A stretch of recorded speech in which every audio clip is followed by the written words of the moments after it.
Ciğer pepper bizim.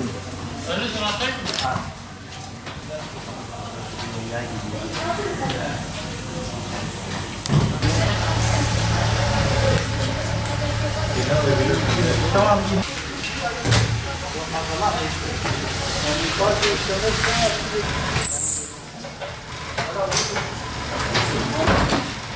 Müşterilerimiz için kazasız belasız yolculuklar, ustalar için hayırlı bereketli günlerimiz olsun.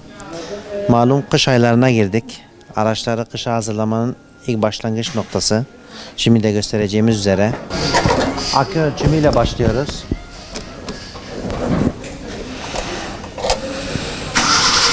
Akü voltajımızın 12'nin üzerinde seyretmesi lazım.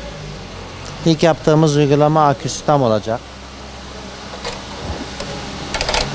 Antifriz seviyesi ve antifriz derecesi baz alıyoruz. Silecek suyuna antifrizi su katılacak donma olayı olmasın diye. Silgi lastiklerimizin sağlamlığı göz önünde bulundurulur. Kaloriferin düzenli bir şekilde çalışması lazım camdaki buğu önlemesi için. Motor yağı antifriz bloktaki antifrizin de organik kullanılması tercihimizdir. Kireçlemeyi, korozyonu önler. 1 Aralık itibariyle uygulanacak olan kış lastiğine de müşterimizin uymasını tercih ediyoruz. Kış lastiğinin şoförlüğü ne kadar usta olursa olsun %30 bir etkisi vardır. Kimse benim arabaya bir şey olmaz demesin. Karda buzda en usta şoför de kaza yapabiliyor. Bu yüzden hem kendimiz, kendi sağlığımız için hem de trafikteki diğer yayaların olsun başka şoförlerin hayatına veya malına kastetmemiş oluruz. Ekim'den sonra araçta yapılacak uygulamalarda klima sezonu bitiyor. Güneydoğu için baz alıyoruz. Yavaş yavaş sonbahar kış aylarını 10 derecenin altına düştükten sonra araçta sabahları geç alma problemleri başlayabiliyor. O olay başlamadan önce ilk önce akü bakımı, akü ölçümü yapılır. Dizel araçlarda ısıtma bujileri kontrol edilir. Motor bloğunun soğutma maddesi olarak bazıları su kullanır. Bu yanlış bir davranıştır. Yaz, kış olsun organik antifriz kullanılması tercih edilmiştir. Organik antifrizin faydası motor bloğundaki korozyon, paslanmayı engeller. Kış aylarında donmayı önler.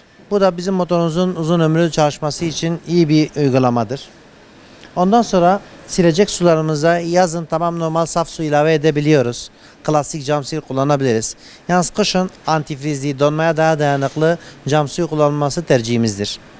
Silecek lastikleri yazın güneş ışığından gevreyebiliyor. Lastik derecesi iyi silecek anlamına gelmez. Silgi lastiklerimizi yeniliyoruz. Ona bağlı 1 Aralık'tan sonra Karayolları Genel Müdürlüğü'nün uygulamış olduğu ticari araçlarda mecburi olan kış lastik uygulamasına normal hususi araçların da uymasını biz istiyoruz. Çünkü istediği kadar şoförlüğü iyi olsun. Buzda kayan bir araca hiç kimse bir müdahale edemez. O yüzden %30 da olsa kış lastiğinin şoföre bir katkısı vardır.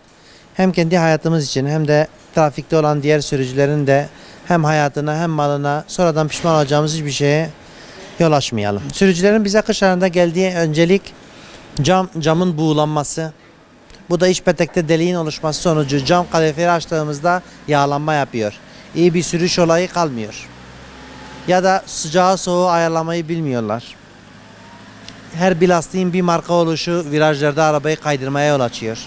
Kalitesiz silgi lastiğiyle gelip önünü görmeme. Arabaya orijinal dışı kullanılan far lambayla far ampulü yüzünden bu ayarsız farlar sonucu önünü görmeme olayı kışın daha fazla oluyor. Çünkü beton asfalt ıslandı mı önünü görmeme olayı daha fazladır. Bu yüzden yani kış aylarında 10. aydan sonra bu önlemlerimizi almamız önemler rica olunur. Dilediğiniz için teşekkür ediyoruz.